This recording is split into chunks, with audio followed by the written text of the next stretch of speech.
एक बार देख के बताओ, ये आदमी खतरनाक कोई है क्या? एकदम सिंपल सा दिखने वाला ये इंसान जब सिर्फ 16 सेकंड में 5 लोगों को मारकर धूल चटा सकता है, तब तो तुम भी सोचने लगोगे कि कहानी असल में क्या है, ये आखिर है कौन और क्यों इतना खतरनाक होने के बाद भी खुद को सबसे छुपा कर रखता है। यही देखेंगे आज की इस मूवी की कहानी में। तो जल्दी से एक लाइक ठोक दो और रेडी हो जाओ इस धमाकेदार मूवी को देखने के लिए। कहानी की शुरुआत में हम इस मूवी के मेन कैरेक्टर रॉबर्ट से मिलते हैं। दिखने में तो वो बिल्कुल आम इंसान जैसा है, लेकिन उसके अंदर एक अजीब सी आदत है, हर चीज में बेहद डिसिप्लिन। घड़ी की सुई की तरह टाइम पे चलता है वो, चाहे दुनिया इधर उधर हो जाए, लेकिन उसका टाइम कभी नहीं बदलता। वो एक शॉपिंग मार्केट में काम करता है और अपने कॉलीग्स के बीच सबके पसंद का आदमी है। रॉबर्ट का हर रात एक स्पेशल रूटीन होता है। वो घर से एक टी बैग टिश्यू में लपेटकर पास वाले रेस्टोरेंट में जाता है। वहाँ वो रोज किताब पढ़ता है और चाय पीता है। उसी जगह उसकी रोज मुलाकात होती है एक लड़की से जिसका नाम है एलिना। पेशे से वो एक नाइट प्रोस्टिट्यूट है। ज्यादा बातें नहीं होती उनके बीच, लेकिन आज एलिना ने उससे पूछा, तुम्हारी किताब पढ़ाई कहाँ तक पहुंची? रॉबर्ट ने कहा, बस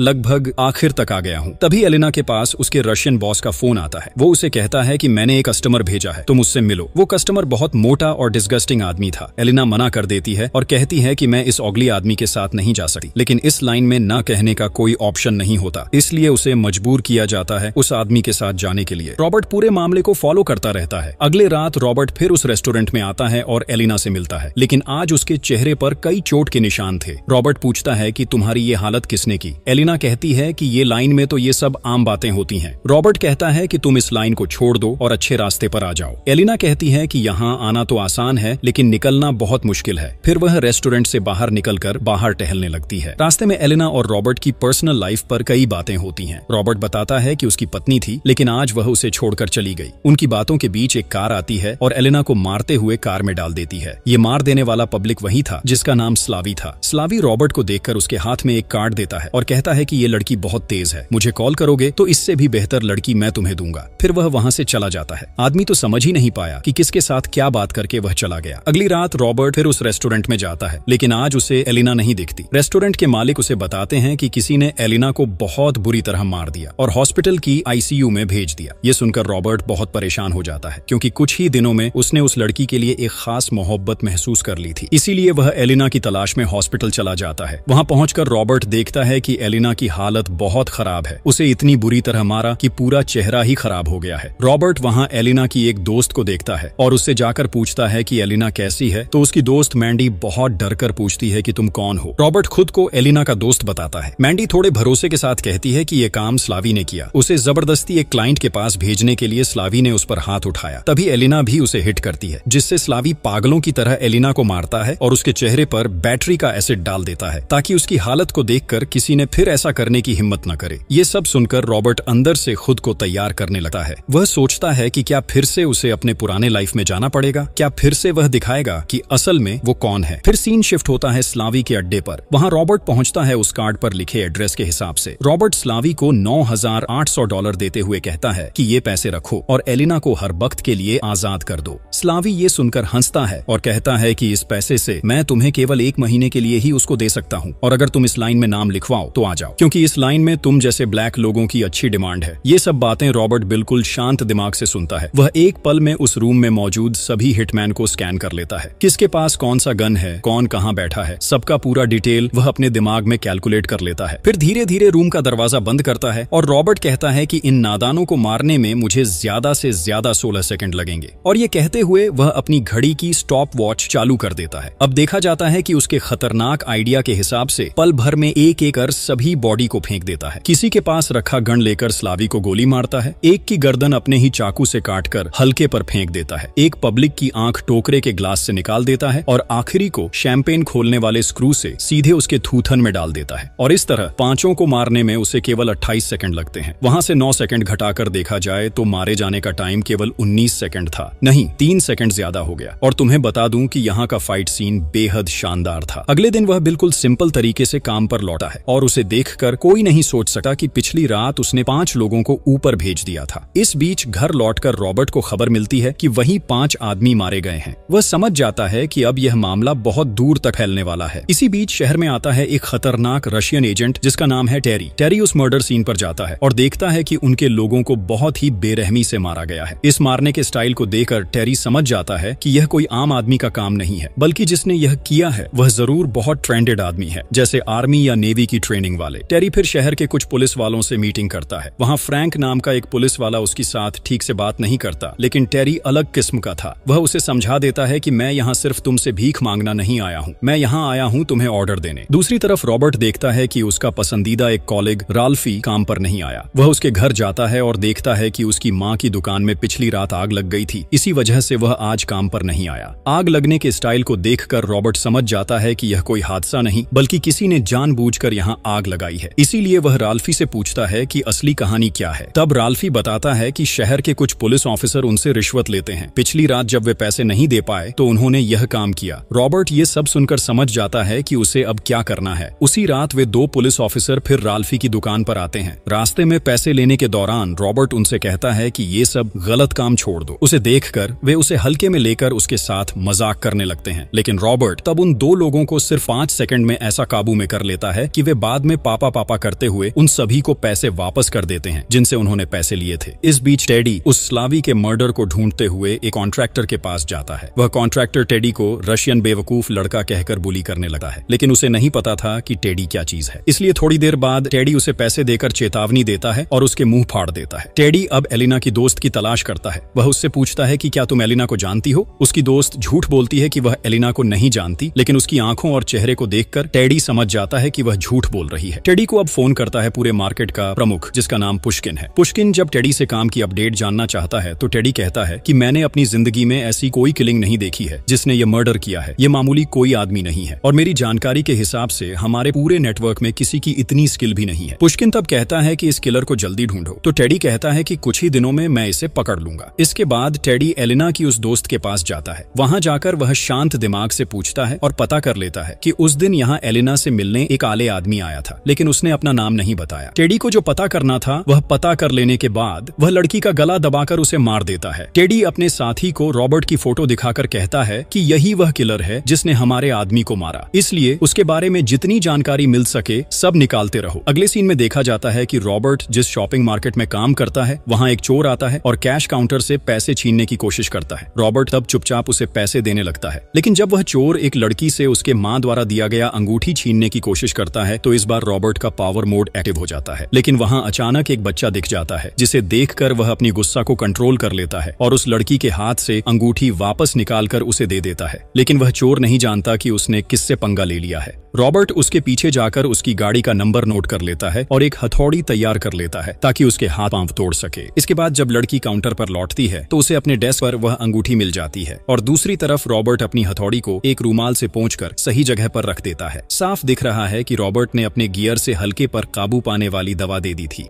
अगले सीन में टेडी रॉबर्ट के घर पहुंचता है। वहां वह खुद को डिटेक्टिव बताकर रॉबर्ट से शांत दिमाग से बातें करने लगा है। रॉबर्ट की आंखों को देखकर टेडी को समझने में देर नहीं लगती कि यही वह आदमी है जिसने सभी को एक साथ मारा था और रॉबर्ट भी समझ जाता है कि वह कोई एजेंट या पुलिस ऑफिसर नहीं है। इसलिए वह सीधे सवाल करता है, मुझे तुम कैसे पकड़ लिया? मैंने कहीं कोई फुटप्रिंट नहीं छोड़ी। टेडी तब बताता है कि लोगों को ढूंढना हमारा काम है। रॉबर्ट तब कहता है, यही तो मैं जानने आया हूँ कि आखिर यह आदमी कौन है। टेडी तब कुछ कहे बिना वहां से चला जाता है। नीचे जाकर कार में बैठते समय वह कहता है कि अब तक जो हमने इस आदमी के बारे में जाना वह सब गलत था। ये कोई मामूली आदमी नहीं है। इसलिए वह पूरी टीम को उस आदमी की तलाश करने के लिए भेज देता है। अपनी पूरी इन्फॉर्मेशन लेकर वह कहता है कि इस आदमी का कोई क्राइम रिपोर्ट नहीं है। वह ठीक से टैक्स भरता है, अच्छी नौकरी करता है और बिल्कुल सिंपल जिंदगी जीता है। टेडी कहता है कि सब कुछ इतनी परफेक्ट तरीके से प्लान किया गया है कि यह आदमी जरूर किसी मिलिट्री में रहा होगा और अगर ऐसा नहीं होता तो इतनी ठीक से अपनी पूरी इन्फॉर्मेशन छुपाना इम्पॉसिबल है। इस बीच रॉबर्ट अपने घर के डिफरेंट जगहों पर कैमरे लगाना शुरू करता है। साथ ही वह वहां कुछ ऐसे एविडेंस रखता है ताकि अगर कोई भी इस कमरे में आए तो कोई इन्फॉर्मेशन बाहर ना निकाल सके। असल में रॉबर्ट ऐसा आदमी था जिसका पुराने रिकॉर्ड्स की कोई इन्फॉर्मेशन पूरी दुनिया में मौजूद नहीं थी। इसके बाद टेडी एक आदमी भेजता है रॉबर्ट के उस रेस्टोरेंट में जहां वह रोज जाता है, क्योंकि उन्हें अपनी आंखों से यह प्रूफ चाहिए था कि क्या यह वही खतरनाक किलर है या नहीं। वह हिटमैन तब खुद को पावर लाइनमैन बताकर कुछ ऑर्डर करता है, लेकिन रॉबर्ट आसानी से समझ जाता है और कहता है कि अगर तुम सच में पावर लाइन ठीक करने वाला आदमी होते तो यह काम तुम्हारे हाथ में पड़ा होता। असल में तुम यहाँ मेरे लिए ही आए हो ना। बेचारी पकड़ में आ गया। जैसे ही वह गोली उठाता है, रॉबर्ट अपनी मशहूर घड़ी की स्टॉप वॉच चालू कर देता है और उसे एक बार स्कैन करता है। बस जो होना था वही हुआ। कुछ ही सेकंड में रॉबर्ट अपनी हाथ में रखी किताब से जगह जगह सही निशाने लगाकर उसे मार देता है और बेचारी लाल पानी मुंह से बहाते हुए गिर जाता है। इसी बीच टेडी भी यह सब अपने लोगों के साथ देख रहा था, लेकिन असली सीन देखने से पहले ही वहां एक कार आकर उन्हें यह शानदार नजारा देखने से रोक देती है। रॉबर्ट चुपचाप फुटी को मार देता है और होटल की पावर लाइन काट देता है। फिर वह रेस्टोरेंट से बाहर निकलकर अपने फोन से टेडी की कुछ पिक्चर खींचता है और वहां से निकल जाता है। इसके बाद टेडी अपने साथियों के साथ रॉबर्ट का पीछा करते हुए उसके घर पहुंचता है। रॉबर्ट होशियार रहते हुए वहां से निकल जाता है, लेकिन वह दूसरे बिल्डिंग में जाकर अपने सेट किए कैमरे से सभी को एक बार अच्छे से देख लेता है। अगले दिन सुबह रॉबर्ट एक पुराने दोस्त से मिलने उसके घर जाता है और यहीं हम रॉबर्ट की असली पहचान समझ पाते हैं। असल में रॉबर्ट एक सीक्रेट एजेंट था। अब सीक्रेट एजेंट्स का काम था कि मिशन खत्म होने के बाद अपने सभी पहचान या डेटा को पूरी दुनिया से गायब कर दें। रॉबर्ट भी ठीक ऐसे ही एक मिशन के बाद अपनी पहचान हमेशा के लिए मिटाने के लिए एक फेक कार ब्लास्ट कर देता है और सबके सामने खुद को मृत साबित कर देता है, ताकि उसके नाम का कोई डेटा किसी पुलिस या माफियाओं के पास न रहे। ये सब करने में उसके दो दोस्तों की मदद होती है और सिर्फ वही लोग जानते हैं कि रॉबर्ट अभी भी जिंदा है। यहाँ रॉबर्ट टेडी की पिक्चर अपने दोस्त सुजान को दिखाता है। अगले दिन सुजान उसे टेडी के बारे में पूरी जानकारी देता है। सुजान बताता है कि टेडी एक खतरनाक रशियन सोल्जर है जो माफिया सिर पुश्किन का दाहिना हाथ है। पुश्किन रूस में बैठा हुआ पूरे अमेरिका में अपना जुआ, शराब और इंसानों का कारोबार करता है। उसकी पॉलिटिकल पावर इतनी ऊपर है कि कोई भी उसकी तरफ उंगली तक नहीं उठा सकता। सुजान उससे कहता है कि तुम एक बहुत बड़े जाल में फंस गए हो, मैं चाहूंगा कि तुम इन सब से दूर रहो। इसके बाद रॉबर्ट सुजान से विदा लेता है। सुजान के पति तब सवाल करते हैं कि जो हेल्प के लिए आया था क्या हम वो कर पाए। सुजान तब कहता है कि रॉबर्ट यहाँ हेल्प के लिए नहीं आया, वह आया था इस गैंग को खत्म करने की परमिशन लेने। परमिशन तो मिल गई, अब शुरू होता है गैंग को खत्म करना। इसलिए रॉबर्ट का पहला कदम था अपने देश के पालतू कुत्तों को थोड़ा सुलझाना। इसके लिए वह उस पुलिस ऑफिसर फ्रैंक के पास जाता है। वहां उसे एक गाड़ी में बिठाकर गाड़ी स्टार्ट कर देता है, लेकिन गाड़ी के गैस पाइप को वह गाड़ी के अंदर फिट कर देता है और रॉबर्ट तब अपनी गाड़ी की सभी खिड़कियां बंद करके उसे एक शानदार गैस थेरेपी देना शुरू कर देता है। गैस थेरेपी सहन नहीं कर पाने के कारण फ्रैंक तब रॉबर्ट की सभी बातें मान लेता है और वे इस रशियन ग्रुप की एक इलीगल फैक्ट्री में रेड डालने के लिए जाते हैं। वहां जाकर रॉबर्ट का दिमाग तो बिल्कुल हिल जाता है। यह इतनी बड़ी गैंग थी कि सिर्फ डॉलर गिनने के लिए ही वहां 20 से ज्यादा स्टाफ काम कर रहे थे। वहां रॉबर्ट खुद को पुश्किन का आदमी बताता है, लेकिन जैसे ही गैंग के एक सदस्य को पता चलता है कि वह झूठ बोल रहा है, वह रॉबर्ट की तरफ बंदूक उठाता है और यहीं रॉबर्ट अपनी खतरनाक स्किल दिखाते हुए सिर्फ आधे सेकंड में उसका बंदूक छीन लेता है और उसे ही होस्टेज बना देता है। इसके बाद रॉबर्ट उसकी असली मशीन में बंदूक लगाकर कहता है कि सबको चुपचाप बंदूक नीचे रख देने के लिए बोलो, नहीं तो तुम्हारी मशीन हमेशा के लिए बेकार हो जाएगी। इतनी खतरनाक धमकी खाने के बाद भी क्या तुम पंगा लोगे? इसके बाद वे सब सरेंडर कर देते हैं। रॉबर्ट तब सभी स्टाफ को बंडल बंडल डॉलर देकर विदा करता है और 911 को कॉल करके इस फैक्ट्री के बारे में बता देता है। इसके बाद रॉबर्ट फ्रैंक से इंफॉर्मेशन लेता है कि इस नेटवर्क का सारा डेटा कहाँ रखा हुआ है। फ्रैंक तब उसे एक लॉकर का पता देता है। रॉबर्ट वहां जाकर कई डॉक्यूमेंट्स और एक पेन ड्राइव पाता है। उस पेन ड्राइव में सभी ट्रांजैक्शन और माफियाओं की इंफॉर्मेशन मौजूद थी। रॉबर्ट तब सारे डेटा FBI को मेल कर देता है। पुलिस जब उस फैक्ट्री में आती है और जो देखती है उसके होश उड़ जाते हैं। वे देखते हैं कि एक पूरे कमरे में डॉलर सजे हुए हैं और सभी बदमाशों को रॉबर्ट ने वहां हाथ पैर बांध कर रख दिया था। इसके बाद हम फिर से टेडी को एक बड़े डॉन के साथ देखते हैं। वह डॉन तब टेडी को हौसला देता है और कहता है कि इस आदमी को पकड़ने के लिए मेरे चंगड़े लोग ही काफी हैं। जब वह थोड़ी देर के लिए वॉशरूम जाता है, तब रॉबर्ट आकर उस डॉन की आंखों में लगे सैंग्लास को तोड़कर टेबल पर रख देता है और कहता है कि तुम्हारे डॉन को मैंने ऊपर भेज दिया है और यहाँ से वह कभी वापस नहीं आ सकता। मतलब समझ रहे हो? ज्यादा साहस दिखाने के लिए डॉन के साथ रॉबर्ट ने क्या किया। टेडी को रॉबर्ट कहता है कि अब तुम्हारे बॉस पुश्किन को आज रात के अंदर ही उसके सारे गलत काम बंद करने को बोलो और यह तुम्हारे लिए मेरी तरफ से आखिरी ऑफर है। ये कहते हुए वह अपने पेपर्स पर एक मोबाइल नंबर लिख देता है और कहता है कि मेरी जिंदगी में मैंने बहुत बुरे काम किए हैं और इसके लिए मैं पछताता हूँ। मुझे फिर से उस लाइन में जाने के लिए मजबूर मत करो। यहाँ रॉबर्ट का एटीट्यूड देखने लायक था। इसी बीच रॉबर्ट को एक लीड मिलती है कि इन माफियाओं का एक बड़ा तेल का कारोबार है, इसलिए वह वहां जाकर उनका पूरा नेटवर्क तबाह कर देता है। ये सब देखकर पुश्किन का दिमाग बिल्कुल हिल जाता है। वह टेडी को फोन करता है और कहता है कि लोगों की डेड बॉडी मैं चाहता हूँ। टेडी तब रूस के सबसे टफ 3 हिटमैन को बुलाकर लाता है। टेडी राल्फी के साथ रॉबर्ट की एक फोटो देखकर समझ जाता है कि रॉबर्ट के करीब के लोग शायद यही हैं। इसीलिए टेडी फिर उस शॉपिंग मार्ट में सभी को होस्टेज बना देता है और रॉबर्ट को फोन करके कहता है कि 30 मिनट के अंदर नहीं आया तो सभी को मार देंगे। रॉबर्ट के पास कोई ऑप्शन न होने के वजह वह उस शॉपिंग मार्ट की ओर निकल पड़ता है। रास्ते में उसकी बस आते देख टेडी कहता है कि जैसे ही नजर पड़ेगी सबको गोली मार देगा, लेकिन बस के अंदर रॉबर्ट नहीं होता। वह दूसरी सड़क से उस शॉपिंग मार्ट में घुस जाता है और स्टोर की सारी लाइट और फैन ऑफ कर देता है और साथ ही एक शानदार म्यूजिक चालू कर देता है। यह देखकर गनमैन राल्फी को लेकर जाता है ताकि उसे बंद किया जा सके और वहीं रॉबर्ट अपने डबल पंच से उस बदमाश का सिर ठंडा कर देता है। राल्फी रॉबर्ट की इतनी खतरनाक मार देकर पूरी तरह शॉक में पड़ जाता है। इसी बीच उस मारे गए बदमाश की वॉकी टॉकी लेकर रॉबर्ट एक गनमैन को बुला लेता है। नतीजा, उसे कुछ समझ में आने से पहले ही रॉबर्ट सिला मार देता है। वह तब राल्फी से कहता है कि तुम सबको लेकर यहीं से तुरंत बाहर निकल जाओ, मैं इन्हें संभाल रहा हूँ। ये कहते हुए रॉबर्ट पूरे शॉपिंग मॉल की मेन लाइट्स ऑफ करना शुरू कर देता है और दुकान के सभी दरवाजे बंद कर देता है। अब असली खेल शुरू होगा। रॉबर्ट दुकान में रखे अलग अलग सामानों से अलग अलग तरह के ट्रैप बनाता है और खुद को असासिन की तरह छिपाकर नजरअंदाज करना शुरू कर देता है। उसी खतरनाक लेवल के ट्रैप से रॉबर्ट एक बदमाश को ट्रैप में डालकर लटका देता है और जब दूसरा बदमाश वहां आता है तो एक तेज ब्लेड उसके गले में डालकर उसे डराने की कोशिश करता है, लेकिन टेडी उसको देखते ही खुद की पास रखा M4A1 गन से गोली करने से रॉबर्ट को गोली लग जाती है, लेकिन इससे रॉबर्ट को कोई खास नुकसान नहीं होता। इसके बाद रॉबर्ट एक ड्रिल मशीन से उसके सिर में ड्रिल करके मार देता है। अब वहां मौजूद सबसे ताकतवर हिटमैन को कंट्रोल करने में उसे काफी मुश्किलें आती हैं, क्योंकि वह रॉबर्ट से 2 गुना बड़ा था, लेकिन अपनी शानदार स्किल के दम पर अंततः रॉबर्ट उसे भी मारने में सफल हो जाता है। लेकिन तब तक रॉबर्ट बहुत ज्यादा घायल हो जाता है और उसी समय राल्फी वहां पहुंचता है और कहता है कि आपने कहा था कि सबको लेकर बाहर निकलो, इसलिए मैं आपको अकेला छोड़कर यहाँ से बाहर नहीं निकल सका। ये कहते हुए घायल रॉबर्ट को राल्फी वहां से बाहर निकालने लगता है, लेकिन जाते समय राल्फी पर एक गनमैन फायर करता है। फिर भी राल्फी बहुत मुश्किल से वहां से निकलने में सफल हो जाता है। रॉबर्ट तब कुछ गैस सिलेंडर एक माइक्रोवेव में रखकर सिग्नल देता है कि आखिरी हिटमैन आए। जैसे ही वह वहां आता है, पूरे गैस सिलेंडर में धमाका कर रॉबर्ट उसे वहीं मार देता है और अब बाकी रह जाता है असली मैन टेडी। टेडी तब राल्फी के पास आता है उसे गोली मारने के लिए, लेकिन ठीक उसी समय रॉबर्ट दुकान के एक पावर टूल गन से टेडी के हाथ पांव में हमला करके उसे अक्षम बना देता है और फिर एक क्लोज हेडशॉट से टेडी का काम तमाम कर देता है। इसके बाद मूवी का सीन चलता है 3 दिन बाद मॉस्को, रूस में। वहां देखा जाता है कि माफियाओं का बॉस पुष्किन बस नहाकर लौट रहा है, लेकिन इतनी सिक्योरिटी के बावजूद रॉबर्ट वहां मौजूद है। रॉबर्ट को देखकर पुष्किन कहता है, तुम क्या यहाँ मुझे मारने आए हो? मुझे मारकर तुम्हें क्या फायदा होगा? रॉबर्ट तब कहता है कि तुम्हें मारने से मुझे शांति मिलेगी। पुष्किन तब कहता है कि असल में शांति की कीमत बहुत ज्यादा है, फिर भी तुम एक प्राइस बताओ, देखते हैं मैं तुम्हें दे सकता हूँ या नहीं। लेकिन बात खत्म होने से पहले रॉबर्ट वहां की लाइट ऑफ कर देता है और गायब हो जाता है। पुष्किन तब देखता है कि उसके बेसिन पर पानी का नल खुला है और जब वह पानी का नल बंद करने जाता है तो रॉबर्ट की सेट की हुई इलेक्ट्रिक तार से उसका हाथ लग जाता है और पुष्किन जिंदगी की आखिरी बार बिजली का झटका खा जाता है। अगले सीन में देखा जाता है कि रॉबर्ट उस बिल्डिंग से नीचे उतर रहा है और उसके आसपास सभी बॉडीगार्ड्स की लाशें पड़ी हैं। समझ ही सकते हो, उसने अकेले पूरे सिक्योरिटी मैन को मारकर फिर पुष्किन के पास गया। भाई ये सीन देखकर मैं खुद भी बहुत हैरान रह गया। आखिरकार रॉबर्ट के मिशन का अंत हो गया, इसलिए वह बस्टन वापस जाकर पहले की तरह नॉर्मल जिंदगी जीने लगता है। वहीं अब उसकी मुलाकात एलिना से होती है। एलिना अब बताती है कि वह पूरी तरह से एक अच्छी जिंदगी जी रही है। अब वह किताब पढ़ती है, नौकरी करती है। ये सब देखकर रॉबर्ट बहुत खुश हो जाता है। रॉबर्ट को एलिना अपनी जिंदगी बदलने के लिए थैंक्स बोलते हैं। वहीं आखिरी सीन में देखा जाता है कि रॉबर्ट एक किताब पढ़ रहा है जिसका नाम है द इनविजिबल मैन। साथ ही वह अपनी पहचान को फिर से नए सिरे से सजाने के लिए एक नई नौकरी ढूंढ रहा है और यहीं पर मूवी खत्म हो जाती है।